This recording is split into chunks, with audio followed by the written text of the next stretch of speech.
Bonjour à tous, bonjour à toutes, je suis Fiona Radkoff, inspectrice d'anglais.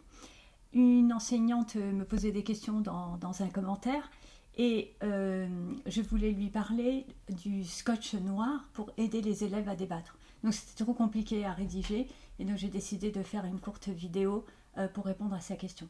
Donc le principe du scotch noir, c'est dans le cadre d'une problématique. Donc on va poser une question aux élèves, on veut que les élèves puissent débattre s'ils sont pour ou contre la question. Si la réponse à la question est positive ou négative, en fait on met un grand scotch noir au milieu de la salle de classe, donc on pousse les tables à droite et à gauche, on met un gros scotch noir et on demande aux élèves s'ils sont pour ou contre. Et s'ils n'ont pas d'opinion, ils se mettent sur le scotch noir qui est au milieu. Donc s'ils sont pour, ils vont se mettre à droite, par exemple, et s'ils sont vraiment pour, absolument pour, etc., ils peuvent se mettre complètement à droite. Donc ils peuvent se mettre plus ou moins à droite, et s'ils sont contre, c'est plus ou moins à gauche. Et à ce moment-là, vous demandez aux élèves de justifier leur choix. Pourquoi ils sont plutôt à droite, pourquoi ils sont plutôt à gauche, etc.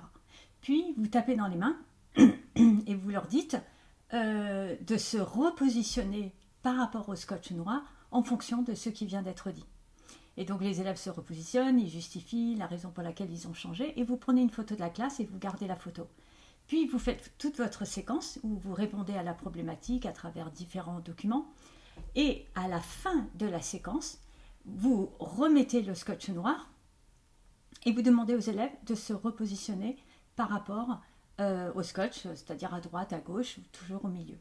Et ce qui est intéressant, c'est de voir en quoi les élèves ont changé d'opinion par rapport à la première séance de la séquence.